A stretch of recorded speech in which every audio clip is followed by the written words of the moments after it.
Bonjour et merci de nous retrouver pour La Foi prise au mot, votre rendez-vous de culture et de réflexion chrétienne. En partenariat avec le Monde de la Bible, nous vous proposons une émission qui intéressera beaucoup d'entre vous. Nous allons parler des anges et des démons. Alors qu'ils étaient plus ou moins condamnés il y a quelques années par les théologiens au nom d'une conception plus rationnelle de la foi, voici qu'ils font un retour en force. Et ce qui est de plus surprenant, pas uniquement chez les chrétiens, mais aussi dans les séries télévisées, les films, les jeux vidéo. Exorcistes, anges gardiens, démons de toutes sortes peuplent notre imaginaire. Alors, qu'en dit la Bible? Quelle interprétation en a-t-on faite? Qu'en dit aujourd'hui le magistère, et pourquoi cet intérêt pour les anges et les démons? Deux invités pour en parler, sœur Sophie Ramon. Vous n'êtes pas ministre, mais vous êtes religieuse de l'Assomption. Vous enseignez l'Ancien Testament à l'Institut catholique de Paris. Père Dominique Salin, bonjour. Bonjour. Vous êtes, jésuite et vous êtes professeur émérite de théologie au Centre Sèvres à Paris. Voilà, alors j'ai commencé un peu par expliquer que les anges, c'est à la mode. Donc on va arriver à notre modernité, mais avant on va revenir très en arrière, sœur Ramon, et vous allez un peu nous expliquer d'où ça vient. Est-ce qu'on en trouve trace dans la Bible et dans l'Ancien Testament dont vous êtes spécialiste? Oui, absolument. Alors, disons qu'on en trouve dans tout le Proche-Orient ancien. Ce sont des figures qui sont relativement mystérieuses. À la fois, se partageant du monde des dieux et du monde des humains. Alors c'est particulièrement vrai de la Mésopotamie ancienne.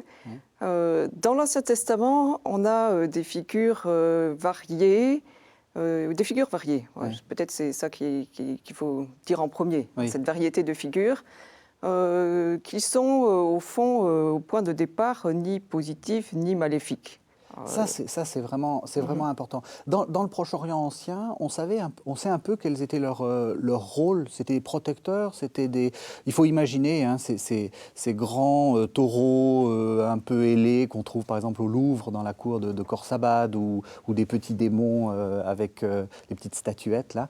On a une idée un peu de à quoi ils servaient ces démons, ou comment on les avait, qui ils étaient d'une certaine façon. Oui, c'est difficile à dire parce que la représentation de ces figures a varié quand même dans le temps, et probablement d'une culture à une autre. Ils avaient au fond des fonctions qui pouvaient être ambivalentes. À la fois protecteurs, vous évoquiez ces figures placées à l'entrée des temples, par exemple, ou des palais, ces figures polymorphes, avec des formes animales, un visage parfois humain, des ailes. Donc ceux-ci, c'était des protecteurs des temples, des palais. Mais les démons pouvaient aussi, en quelque sorte, être les représentants d'une humanité un peu à la marge de la société. Et ils pouvaient jouer un rôle qui n'était pas toujours bénéfique en faveur des humains. C'est intéressant ça. C'est une figure de transition. C'est une figure de transition. Et je crois que c'est très important de réaliser d'abord que ce sont des créatures qui sont nées dans un imaginaire qui n'a rien à voir avec la Bible. C'est l'humanité qui a toujours été comme ça, qui a imaginé quoi? Des intermédiaires entre le monde du divin, le monde des dieux, le monde de Dieu, le monde lumineux et le monde humain. Il faut des intermédiaires parce que ces dieux, ils sont tellement loin qu'on n'en sait rien du tout. Donc, s'il y a des intermédiaires, des messagers des dieux, on peut en savoir quelque chose. Et d'autre part, ils peuvent avoir une fonction aussi protectrice à l'égard du divin, parce que le divin peut être dangereux pour nous. On peut se sentir en défaut vis-à-vis de l'ordre des dieux. Donc les anges sont aussi là quelquefois pour nous défendre. Mais je crois que nous anticipons sur... Mais non, on y arrive, parce que justement, au contraire, on va pouvoir retourner à l'Ancien Testament, dans le sens où, vous avez dit, c'est des figures très diverses. Et une des premières figures que l'on rencontre lorsqu'on ouvre le livre et qu'on le lit dans l'ordre, c'est l'ange du Seigneur. Et l'ange du Seigneur, c'est pas vraiment un ange tel qu'on le pense actuellement. C'est quoi l'ange du Seigneur? Oui, alors d'abord, pour rentrer un peu dans des questions de vocabulaire, disons, pour expliquer un peu les choses, le terme qui en hébreu a donné ensuite le mot grec, a été traduit en grec par angelos, puis ange en français, c'est un terme qui désigne un messager. Bon. Donc messager qui peut être un messager humain, un prêtre, un roi, un prophète ou un messager humain. Et puis ce messager peut éventuellement être un être surnaturel. Donc déjà il y a une ambivalence, si vous voulez, entre personnage humain, personnage céleste. Et alors apparaît cette figure assez mystérieuse aussi de l'ange du Seigneur que vous avez nommé. Et l'ange du Seigneur, les textes parfois le mettent en scène tout en le faisant rendant très proche de Dieu. Ce que je veux dire par là, c'est que, par exemple, dans le texte de l'Exode, au chapitre 3, quand Moïse rencontre le Seigneur, ou bien dans le livre des Juges, voilà, c'est avec Gédéon, les textes mêlent cette manifestation de l'ange du Seigneur, et puis abruptement, on passe au Seigneur lui-même qui s'adresse en direct à Moïse ou à Gédéon. Donc, qui est-il ? C'est quoi ? Justement, qui est-il ? C'est parce qu'on ne peut pas faire en sorte que Dieu intervienne directement dans le monde. Donc on pense cette figure de l'ange du Seigneur, mais en fait, c'est Dieu lui-même. Enfin, oui, je triche en disant ça ou... Non. En fait, oui, je pense que c'est une manière de dire la présence de Dieu au monde des humains, tout en préservant la transcendance de Dieu. Bon, Voilà, ça, oui. Alors, est-ce qu'il y a la figure, j'allais dire, miroir ? Est-ce qu'on peut dire, par exemple, que le serpent, c'est le démon ? Ou est-ce que ça viendra après, tout ça ? Alors, non, ça vient en fait plus tard. Le serpent de la Genèse, enfin plus tard, dans les textes bibliques, le serpent de la Genèse, il est décrit comme une créature. Alors, il est certes rusé, mais c'est une créature de Dieu. Et peut-être qu'il joue le rôle c'est des figures un peu mystérieuses dans le monde des légendes et des contes où on fait parler les animaux. Oui. C'est une figure tierce qui permet peut-être de dire que le mal, il y a un mystère du mal. Et certes, l'humanité en est responsable, et en même temps, il y a une part du mal qui nous dépasse. En fait, l'association de plusieurs figures, du serpent, du Satan, du diable, est assez tardive. On la voit par exemple dans le livre de la sagesse de Salomon, un texte qui est dans la Septante. Donc qui date des années 100, 50, enfin quelque chose. Oui, on est avant Jésus-Christ. Avant Jésus-Christ. Mais pas beaucoup avant Jésus-Christ. Pas beaucoup, non. Oui. Et c'est dans ce type de littérature et dans la littérature apocalyptique qu'on va voir fusionner des figures qui en réalité sont distinctes dans les textes bibliques eux-mêmes. Bon, alors, on continue notre petit inventaire. On a notre ange du Seigneur. On a également, alors est-ce que c'est des anges ? On a la représentation des chérubins sur l'arche. Ils n'existent pas, ces chérubins ? On les voit juste gravés sur le propitiatoire, donc l'espèce de chose qui est sur le couvercle, enfin, je ne sais pas comment on peut appeler ça, de l'arche. C'est quoi, ça ? Alors, je pense que c'est pour le coup un emprunt à la Mésopotamie, de ces représentations qu'on évoquait tout à l'heure, d'êtres un peu hybrides qui sont les gardiens ou les protecteurs, à la fois pour les humains et, comme vous l'évoquiez, aussi pour la divinité. Alors, des chérubins, on en a, c'est vrai, sur l'arche. On en a aussi dans le texte de la Genèse pour garder l'accès au jardin d'Éden. Oui. Après la faute. Donc, ils existent. Ah, bah, bien sûr, c'est très important. Oui. C'est très important dans les représentations religieuses de toute cette époque et de la suite, oui.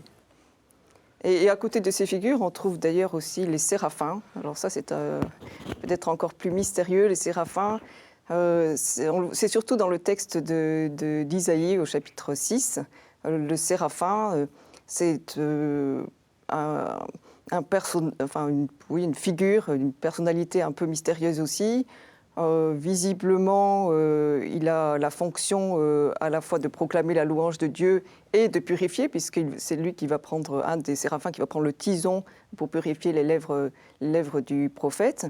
Alors, c'est une figure qui, dans le texte d'Isaïe, rappelle sans doute à la fois le serpent, un peu saraphe, c'est la même origine du mot, le serpent du livre des Nombres, le serpent que Moïse doit fabriquer pour prévenir ceux qui sont mordus par des reptiles dans le désert. Et donc, il a la reprise de cette figure-là, et en même temps, il a donc une fonction de purification. Alors, ce qui me frappe dans ce que vous dites, c'est que là, on est dans les premiers livres de la Bible. On n'a pas l'impression qu'on rencontre notre figure, disons, habituelle de l'ange et du démon comme j'allais dire, un individu. Enfin, vous avez parlé de l'ange du Seigneur qui est le Seigneur lui-même. Les séraphins, on a l'impression que c'était collectif. Enfin, il n'y a pas de... C'est quand cette idée qu'il y a un ange qui vient, comme on va le voir par exemple dans l'annonce faite à Marie, un ange avec un nom qui vient et qui est un individu avec des ailes, quoi. Alors, les anges, dont les noms d'ailleurs seront repris dans le Nouveau Testament, on les voit apparaître en particulier dans le livre de Daniel, donc 165 avant Jésus-Christ à peu près. Un livre dans lequel il y a deux figures qui apparaissent. D'abord l'ange Gabriel, oui. Dont le nom évoque la force de Dieu. Oui. Un ange qui est celui qui traduit au héros du livre, donc au héros éponyme, Daniel, qui traduit les visions. Donc il a une fonction d'intermédiaire entre la divinité et les humains. Et puis vous avez cette autre figure, Michel, qui est Dieu, qui est celui qui combat en particulier pour les Juifs persécutés. Il est du côté des Juifs persécutés. Alors, on voit apparaître déjà ce combat entre des figures maléfiques et des figures bénéfiques. Et puis, alors, il y a un autre ange qui va apparaître dans le livre de Tobie, donc un livre de la Septante, Raphaël, dont le nom évoque la guérison, l'ange guérisseur, qui est celui qui accompagne Tobie dans sa pérégrination, qui va guérir le père de Tobie et qui est aussi celui qui va délivrer je suis en train d'oublier le nom de la femme. Je ne peux pas vous aider. Bon, donc, ça m'échappe. On relira le livre de Tobie. Donc, en tout cas, il va la délivrer de Asmodée. Oui. Donc, le démon, là, pour le démon, oui, voilà. Alors, Père Salin, on va pouvoir... Enfin, on en reparlera après, mais... Oui. Quel discours les théologiens ont élaboré à partir de ça? C'est quoi des anges? Ils prennent acte... C'est des créatures? Oui, ils prennent acte, ce sont des créatures. Alors les théologiens, ils se basent sur le Nouveau Testament et sur Saint Paul. Saint Paul accorde beaucoup d'importance aux anges, bons ou mauvais, et en particulier dans l'Épître aux Hébreux, pour expliquer que les anges, c'est très important, c'est très puissant, ça peut faire beaucoup de bien, ça peut faire beaucoup de mal. Les gens, à l'époque du Christ, on peut parler de l'époque du Nouveau Testament. On peut en parler, mais on en reparlera après. À l'époque du Christ, les gens, les bons anges et les mauvais anges ont à peu près le même type d'existence que pour nous, les microbes et les virus. On ne les voit pas, on ne les sent pas, mais ils ont un pouvoir de nuisance redoutable, y compris pour nos corps, et où ils ont au contraire un pouvoir bénéfique considérable. Et on va les voir s'organiser dans le Nouveau Testament, à l'époque du Nouveau Testament, dans la littérature apocalyptique et dans l'Apocalypse de Saint Jean, finalement en deux milices angéliques, antagonistes, l'une sous les ordres de Bélial, c'est-à-dire un ange, un archonte, un général, si vous voulez, de l'armée des démons, très puissant, et en face de lui, c'est Michel, je crois, en face de lui, voilà. Et ça va durer très longtemps. Ça va durer très longtemps. Mais saint Paul explique que le Christ n'est pas un ange. Il est au-dessus des anges. Et donc, depuis que le Christ est le Christ, à la limite, on n'a plus besoin des anges. C'est-à-dire qu'il veut guérir les gens d'une fascination excessive pour ces puissances intermédiaires, qui sont assez faciles à se représenter, qui sont charmantes, qui ont des histoires. Tandis que Dieu, on ne peut rien en savoir. Et le Christ, ah non, c'est le Christ qui nous sauve, ce ne sont pas les anges. Les anges sont des puissances intermédiaires, des instruments, au fond, de la providence divine. Et ils sont, en effet, les mauvais anges, ils sont les représentants de cette puissance tierce qui existe entre Dieu et l'humanité, et qu'on appelle le mal. On ne sait pas ce que c'est que le mal. Tout ce qu'on sait, c'est que ça ne vient pas de Dieu, c'est pas Dieu qui l'a fait, ça ne vient pas de l'homme, parce que l'homme n'est pas mauvais, il n'est pas diabolique, il n'est pas corrompu. On ne sait pas d'où ça vient. Alors ces puissances incarnent les sollicitations mauvaises qui peuvent tous nous assaillir, de toutes les époques. Alors ce qui me frappe beaucoup, c'est que cette idée de l'opposition, les gentils anges et les méchants démons, dans l'Ancien Testament, elle ne se fait pas jour de manière très nette, enfin, où on a l'impression que ça met du temps. Et je vous propose qu'on entende un texte que vous allez nous commenter. C'est donc le texte de Zacharie, c'est le chapitre 3, c'est les versets 1 à 7. Et vous allez voir que l'ange, qui s'appelle, enfin, le méchant ange, donc ça serait le démon, qui s'appelle Satan, a une place tout près de Dieu, il fait partie de la cour de Dieu. Donc on écoute Zacharie. Puis le Seigneur me fit voir Josué, le grand prêtre, debout devant l'ange du Seigneur. Or le Satan se tenait à sa droite pour l'accuser. L'ange du Seigneur dit au Satan, « Que le Seigneur te réduise au silence, Satan. Oui, que le Seigneur te réduise au silence, lui qui a choisi Jérusalem. Quant à cet homme-là, n'est-il pas un tison arraché au feu ?»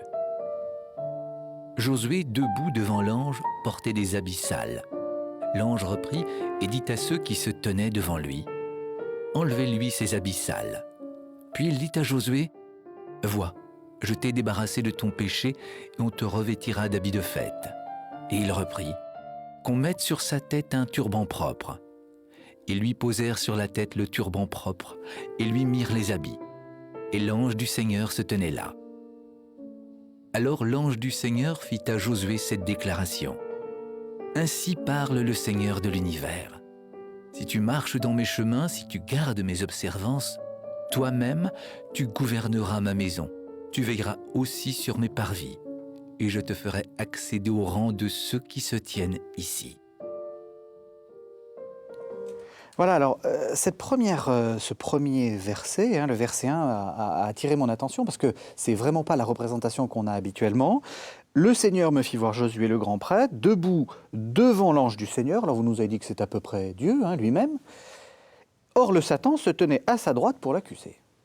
Alors qu'est-ce que c'est que cette représentation un peu curieuse? On a l'impression, dans la tradition plus récente, qu'il y a une opposition frontale entre les deux et que Dieu est plutôt du côté des gentils, on va dire, plutôt du côté des anges. Comment est-ce qu'on peut lire un texte comme ça? Oui, alors d'abord, peut-être on peut dire que la figure du Satan, elle apparaît, disons, aux environs du 6e, 5e siècle avant Jésus-Christ. En soi, ce n'est pas une figure maléfique. C'est une figure qui joue le rôle de l'accusateur. Alors là, c'est clair dans le texte. Visiblement, le grand prêtre Josué il devait rencontrer des oppositions, pour une raison qui reste assez mystérieuse. Et donc le Satan représente cette opposition et il est celui qui l'accuse au tribunal divin. Et alors, s'il y a un accusateur, il y a forcément aussi un défenseur. Donc le Satan est celui qui accuse. Et la suite du texte nous explique que en fait, Josué doit revêtir des vêtements propres, enlever ses vêtements ancien, et il est rétabli dans sa fonction. Donc il n'est pas condamné. Mais le Satan non plus. Le Satan non plus, il ne lui arrive rien. Il a joué son rôle. Et alors donc il faut le comprendre comme quoi? Comme une sorte d'ange qui joue simplement le rôle du procureur? Oui, c'est une figure qui joue le rôle du procureur à la cour céleste ou au tribunal divin, si vous voulez. On le voit réapparaître d'ailleurs dans le livre de Job. Il est celui qui... Il n'est pas méchant. Voilà, il n'est pas méchant, il est celui qui se promène entre le monde de la divinité, de Dieu, représenté avec sa cour céleste, et puis des humains là, qui le regardent. Et au fond, c'est un peu Dieu qui le provoque en lui disant regarde mon Job comme il est juste et intègre. Et Satan propose une mise à l'épreuve.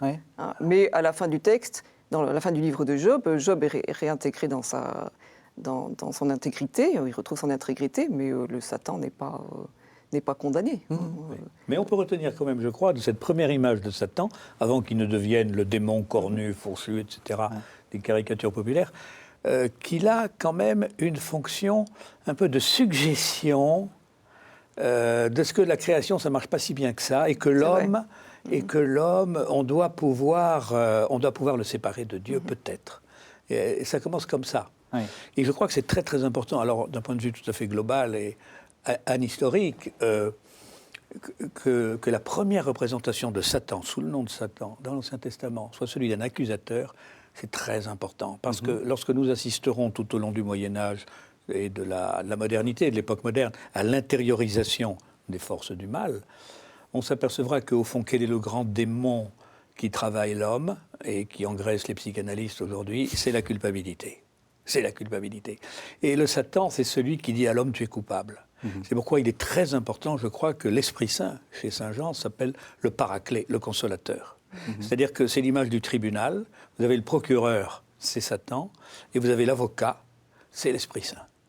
Et ça, c'est très, très important. Alors évidemment, Satan n'est pas un anti-Esprit Saint.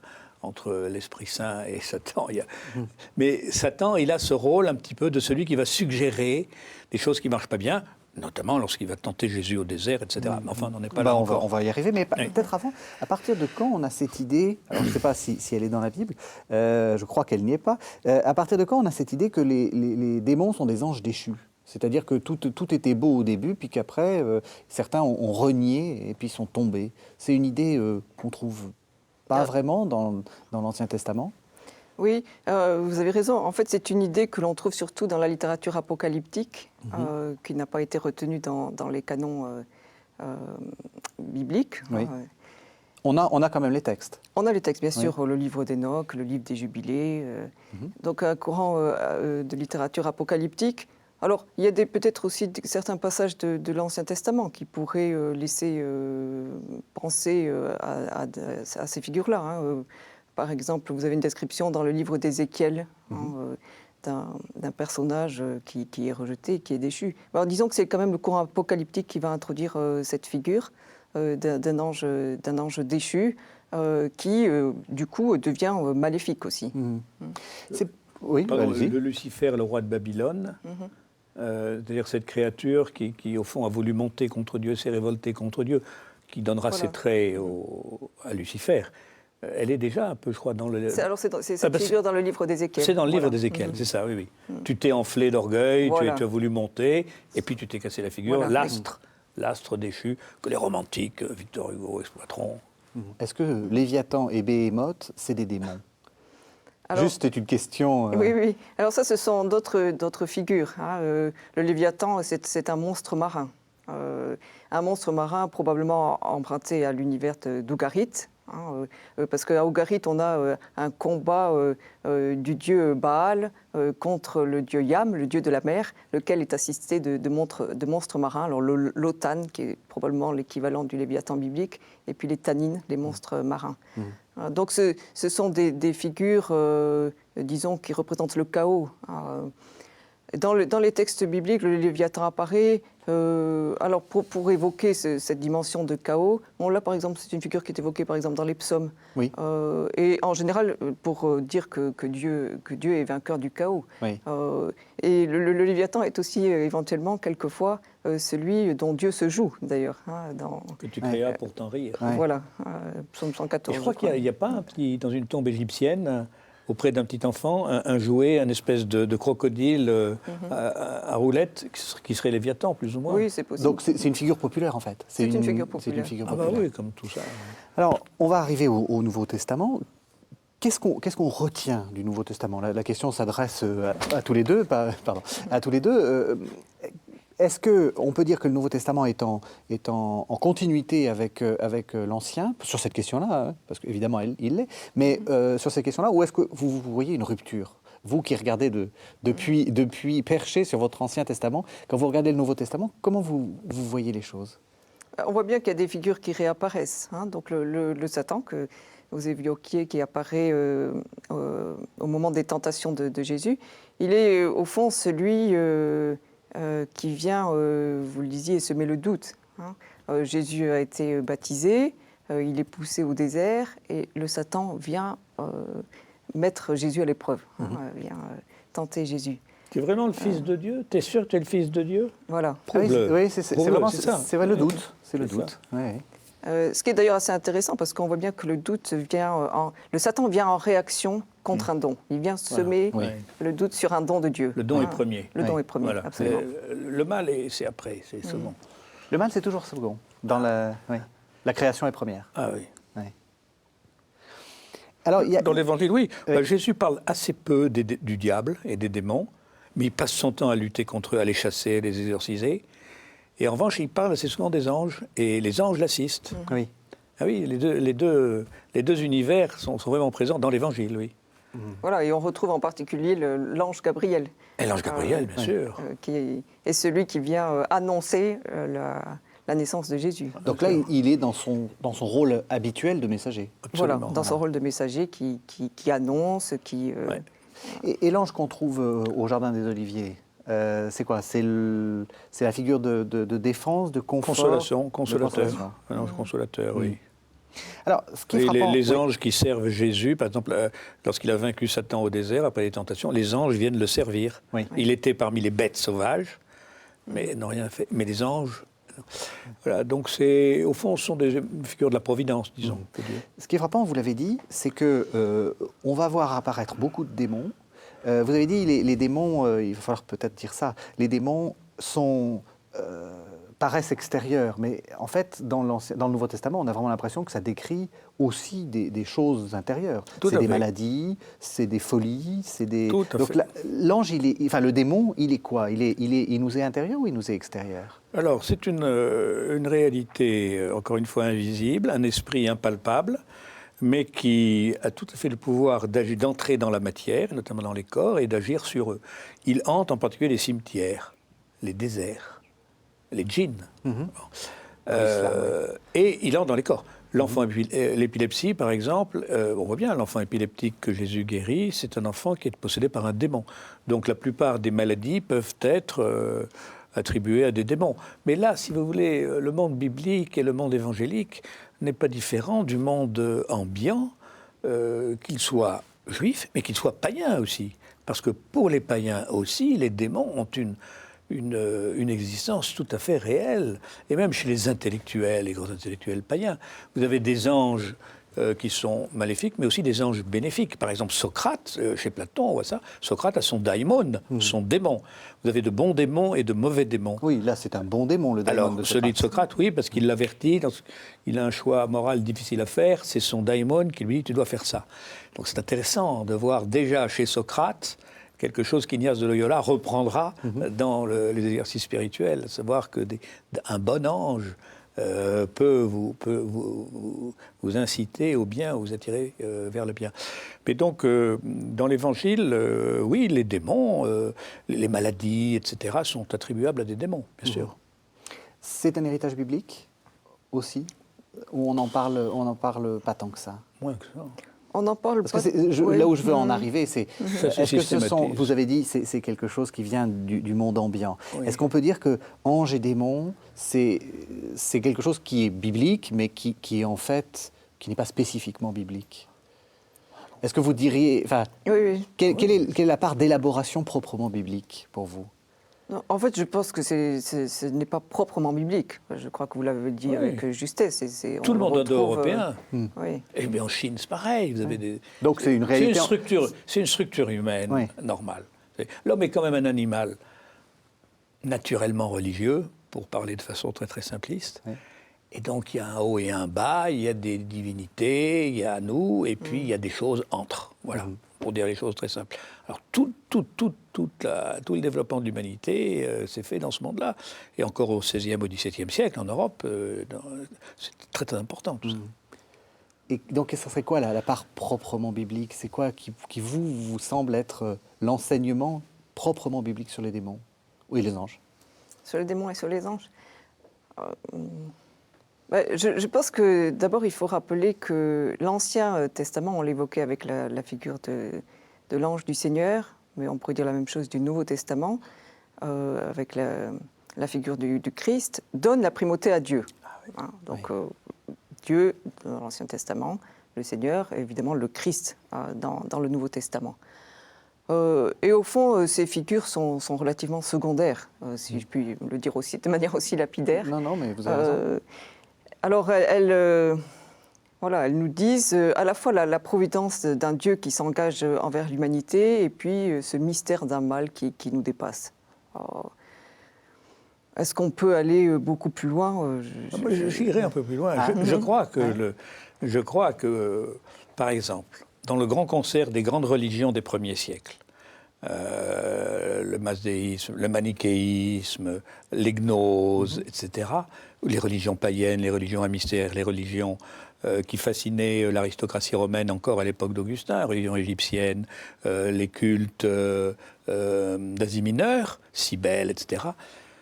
Le christianisme, déjà la Bible, l'Ancien Testament, mais le Nouveau Testament, démythologise tout ça. Il relativise tout ce monde-là. Et saint Paul est extrêmement fort. Il passe son temps à dire aux chrétiens, arrêtez d'accorder de l'importance à ce qu'il appelle les puissances de l'air, aux démons, à tous ces esprits, les astres même, parce que les astres aussi peuvent être des figures angéliques. Saint Paul dit, mais non, mais arrêtez. Le Christ, d'abord. Donc je crois que le christianisme, dans son essence, et le judaïsme aussi, démythologise considérablement les représentations religieuses païennes du monde ambiant. Alors ce qui s'est passé dans la suite, c'est qu'évidemment, l'homme étant l'homme a besoin de représentations concrètes, parlantes, un peu romanesques. Bon, eh bien, de même qu'Israël est toujours tenté par l'idolâtrie, c'est-à-dire de se représenter un Dieu. Ce Dieu qu'on ne peut pas se représenter, c'est épuisant quand même. Eh bien, de même, je crois que le peuple chrétien, ou l'humanité européenne, occidentale, a toujours eu besoin de se représenter les réalités spirituelles et divines à travers des anges et des démons, qui ont pris quelquefois des traits tout à fait caricaturaux.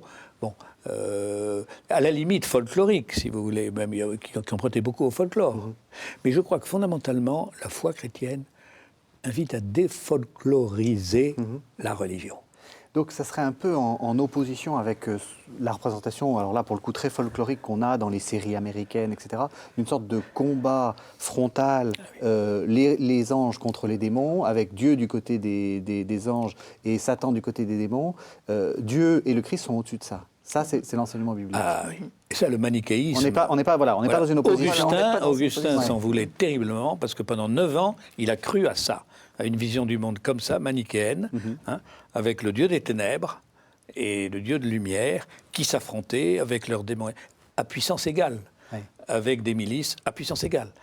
Il a été fasciné par ça, il est tombé là-dedans. Et puis quand il en a été guéri par le néoplatonisme, d'abord, il s'est rendu compte que ça ne tenait pas la route.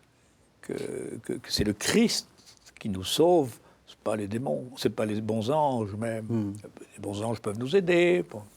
Mais on voit bien d'ailleurs que les canons, c'est-à-dire les textes qui ont été retenus comme faisant autorité pour la foi des communautés, que ce soit les communautés juives, chrétiennes, n'ont pas intégré ces textes apocalyptiques qui tendent à mettre en scène cette opposition que vous signalez. Un dualisme entre les forces du mal et une les forces gnose, manichéen. Oui. Or, le monde du cinéma, c'est le western, ça repose sur le manichéisme. La BD, c'est un monde qui est très manichéen. L'être occidental, l'homme occidental, est spontanément manichéen. Ça, c'est très, très important. Ça. Alors, on va continuer à feuilleter notre numéro du Monde de la Bible et on va, après avoir vu l'Ancien Testament, le Nouveau Testament, on va essayer de voir un peu la réception. Ça va être un peu votre partie, Père Salin. Alors, on va commencer par entendre un texte. Je crois qu'il faut dire aux téléspectateurs que s'ils ne comprennent pas, c'est un peu normal. C'est un peu normal, mais c'est un texte très important. C'est le Pseudo-Denis l'Aréopagite. Donc, c'est un texte qui s'appelle La hiérarchie céleste, qui date du VIe siècle. Vous nous présenterez le texte. Donc, c'est justement une sorte de hiérarchie des anges. Encore une fois, un texte un peu difficile. C'est normal de ne pas tout comprendre, mais on écoute quand même.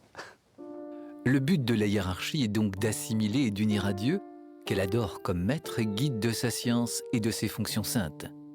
Car, contemplant d'un œil assuré la beauté, elle la retrace en soi comme elle peut. Et elle transforme ses adeptes en autant d'images de Dieu. Pur et splendide miroir où peut rayonner l'éternelle et ineffable lumière.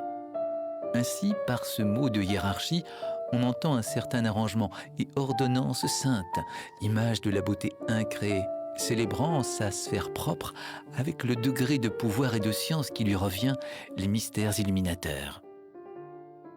Effectivement, la perfection des membres de la hiérarchie est de s'approcher de Dieu par une courageuse imitation.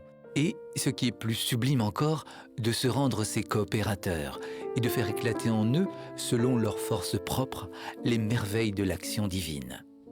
C'est pourquoi l'ordre hiérarchique est que les uns soient purifiés et que les autres purifient, que les uns soient illuminés et que les autres illuminent, que les uns soient perfectionnés et que les autres perfectionnent. Voilà, alors ce texte donc, est attribué à un Denis l'Aréopagite, qu'on dit être celui que saint Paul aurait converti lorsqu'il était à Athènes, dans un discours sur l'aéropage. En fait, c'est pas du tout ça, c'est un truc c'est un texte, pardon, plus récent. Oui. Présentez-nous rapidement ce que c'est. Oui, non, c'est un texte qui est dû à un moine grec, un intellectuel grec qui est plus jeune que saint Augustin d'un siècle à peu près, et qui a été très, très, très, très marqué, comme Augustin d'ailleurs, mais plus encore que lui, par la représentation du monde. C'est ça, une représentation, une cosmologie, une représentation du monde hiérarchique, c'est-à-dire très structurée, selon l'ordre néo-platonicien. Représenté par le grand philosophe qui s'appelait Proclus. Donc c'est les successeurs de Platon. Successeur de... Oh, mais bien après. Oui, bien après. Bien plus bien tard, après. Plotin, puis Proclus. Proclus après Augustin, ou à peu près contemporain d'Augustin, et qui était païen, mais qui avait une vision du cosmos extrêmement hiérarchique. Au sommet, il y a l'un, ils ne disent pas Dieu, ils disent l'un, et puis tous les êtres spirituels sont organisés de façon hiérarchique. Alors, Denis adopte ça dans le christianisme. Au sommet, il y a Dieu, et puis accroché à lui, 3 triades d'anges, c'est-à-dire 9 séries de chœurs angéliques. Vous avez les chérubins, les séraphins, les trônes, les dominations, les puissances, etc. Toutes les catégories, 9.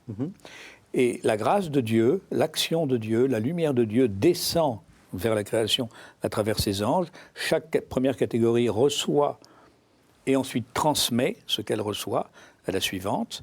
Et lorsqu'on arrive à la dernière catégorie d'anges, les anges tout court, on arrive à la hiérarchie terrestre, évêque, prêtre, moine, puis évêque, prêtre, moine, non, évêque, prêtre, diacre, puis moine, baptisé et catéchumène. Donc 2 triades.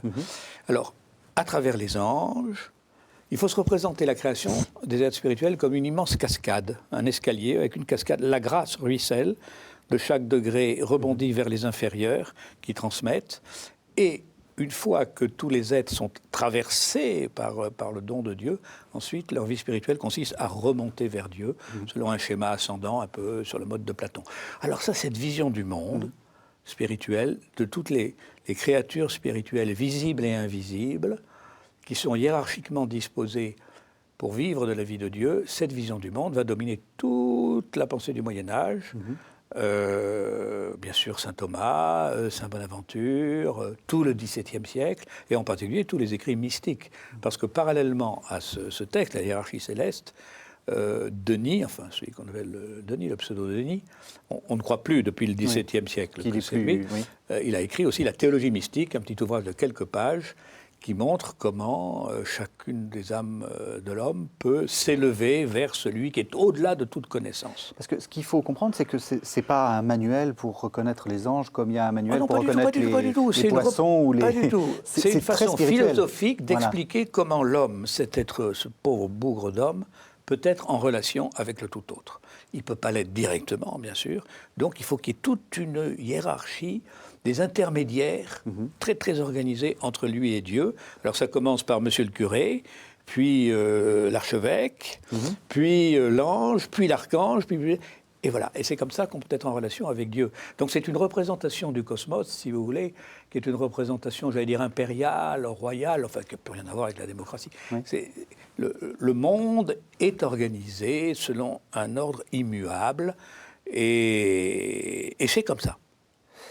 Alors évidemment, la modernité va repenser ça. Mais c'est très important. Saint Thomas, par exemple, les philosophes, comment l'homme peut-il connaître Dieu? Eh bien, pour Saint Thomas, les anges jouent un rôle important dans la connaissance de Dieu. On ne peut pas se passer d'eux. Alors, bon, je ne vais pas entrer dans les détails, mais il est très influencé par le pseudo-Denis, bien sûr, mais aussi par la philosophie aristotélicienne arabe, qui qui attribue aux anges, dans la connaissance de Dieu, un rôle très important. On ne peut pas entrer dans les détails techniques ici. Mais donc, il faut voir que les anges ont d'abord cette fonction-là. Alors, par ailleurs, il y aura les anges gardiens, etc. Puis il y aura les démons. Mais c'est autre chose. C'est autre chose. Vous avez raison. C'est pas... Le pseudo-Denis ne nous apprend pas à distinguer les bons des mauvais anges. C'est intéressant parce que dans la tradition juive, donc vous n'êtes pas spécialiste postérieur, mais il y a aussi une élaboration sur les anges. Enfin, on sent que c'est quelque chose qui les a fascinés aussi, l'autre religion sœur. Oui, il y a une élaboration de l'angéologie, de la démonologie aussi, du coup.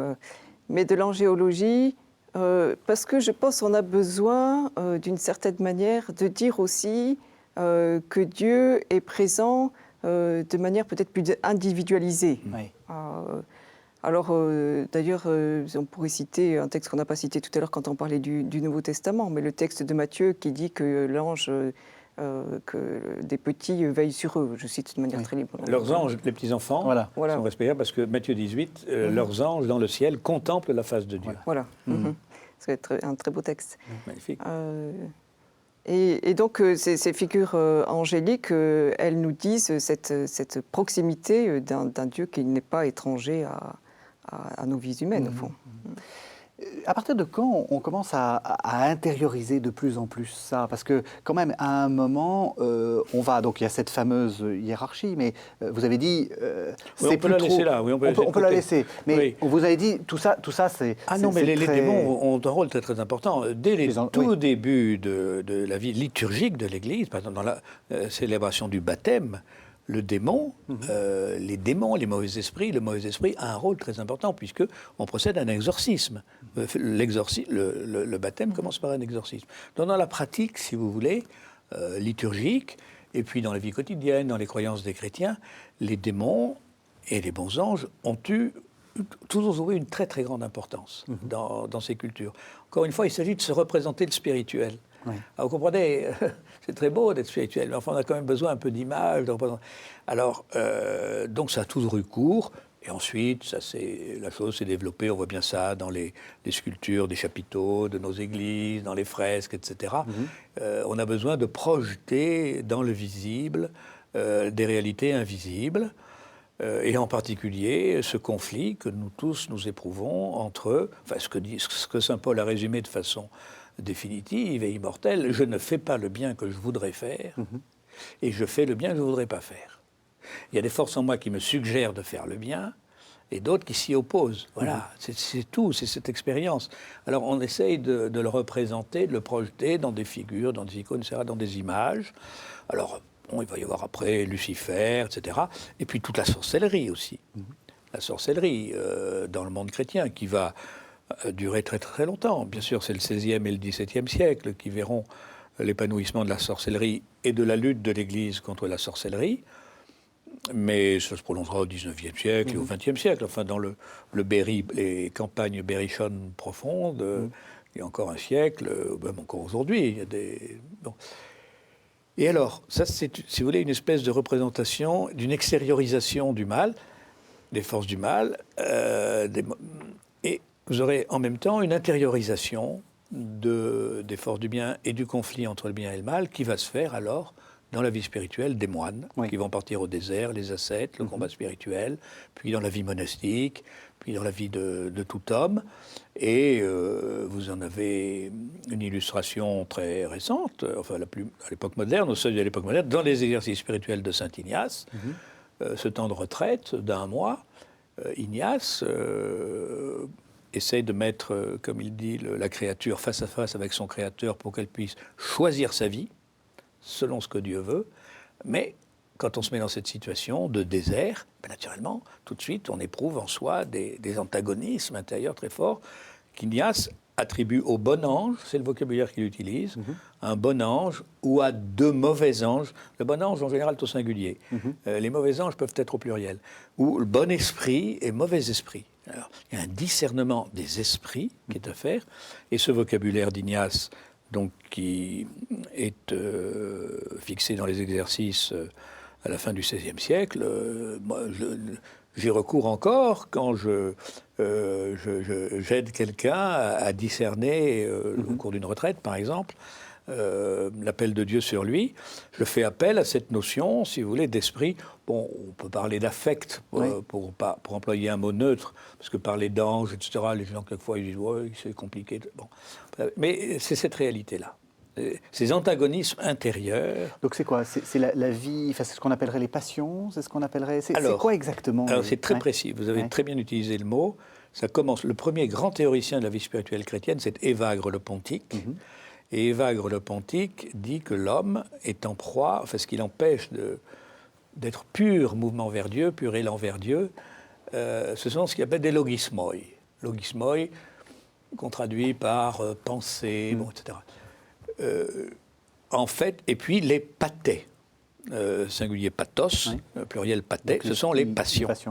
Les choses que l'on souffre. Alors, les passions, c'est quoi? C'est l'orgueil, c'est l'envie, c'est la jalousie, c'est la colère, c'est le ressentiment, c'est toutes ces forces qui nous traversent quelquefois et qui nous poussent à faire des choses dont nous nous disons après, mais c'est pas possible, c'est pas moi qui ai fait ça, c'est pas moi qui ai voulu ça. Mais oui, c'est toi. Mais c'est comme si ça nous venait de l'extérieur. Et alors, ce que dit Évagre et ce que dit toute la tradition, c'est que ces passions sont activées, si je puis dire, par un esprit. Voilà. Si tout d'un coup, j'ai une pulsion de vengeance qui me saisit, il y a un esprit mauvais qui agit sur mon système d'humeur intérieure, si vous voulez, et qui me fait que la passion va me posséder. Alors, ce à quoi on assistera au cours du XVIIe siècle, en particulier, qui est le siècle des moralistes, les ancêtres des psychologues, y compris les moralistes chrétiens, c'est qu'on verra peu à peu qu'on fait de moins en moins appel au bon esprit et au mauvais esprit, mais aux passions. Et il s'agit, au fond, dans la vie spirituelle, d'opposer à une mauvaise passion une bonne passion. Mais quand on regarde, par exemple, les retraites prêchées par les jésuites, nous avons à peu près 150 bouquins comme ça de retraites composés par des jésuites français au XVIIe siècle, des retraites avec de 5 méditations par jour, des considérations, etc. Sérieux. On voit que les esprits, le vocabulaire des esprits et du démon tient de moins en moins d'importance au cours du XVIIe siècle, mais qu'en revanche, les passions occupent le devant de la scène. Alors on arrive... Oui.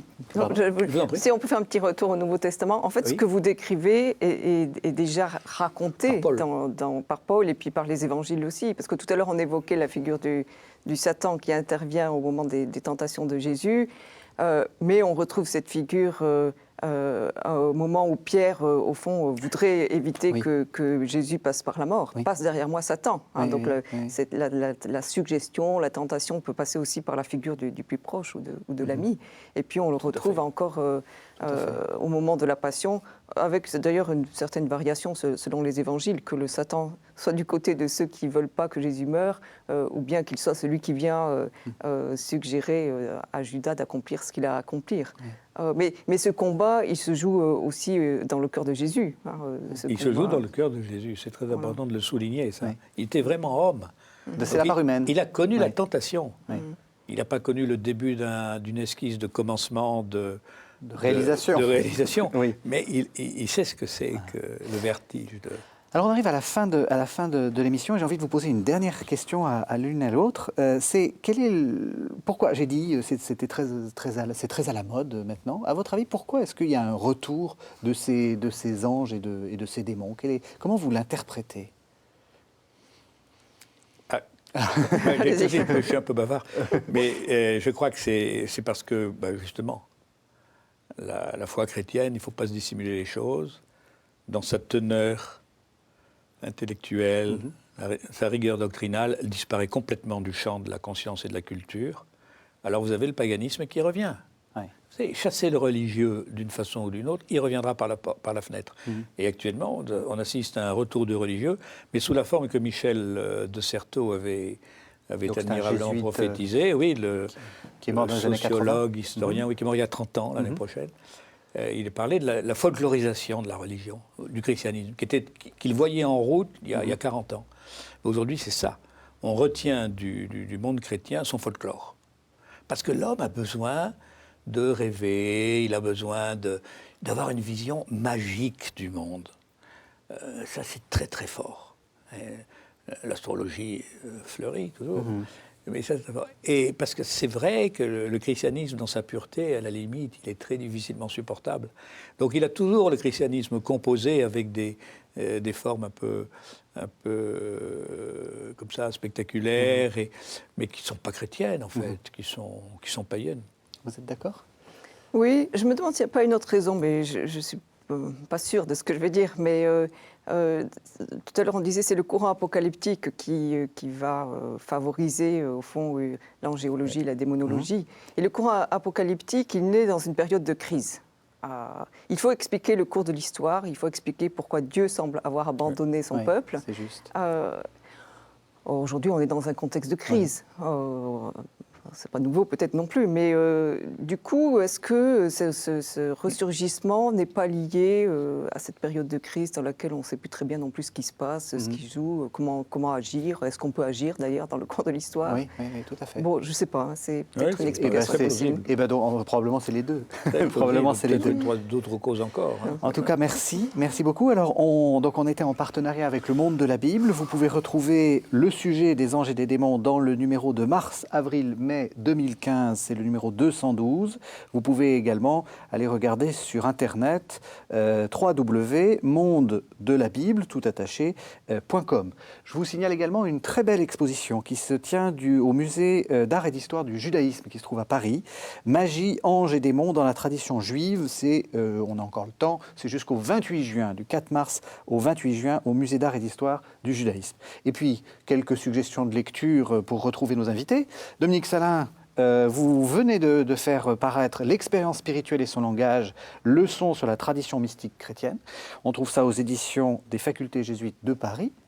Et puis, sœur Sophie Ramon, vous avez fait paraître chez De Gruyter, donc c'est les Allemands, non? Voilà, quelque chose de très sérieux, les leçons et les énigmes du passé. Voilà, merci de nous avoir suivis. Vous pouvez retrouver cette émission sur www.ktotv.com. À la semaine prochaine.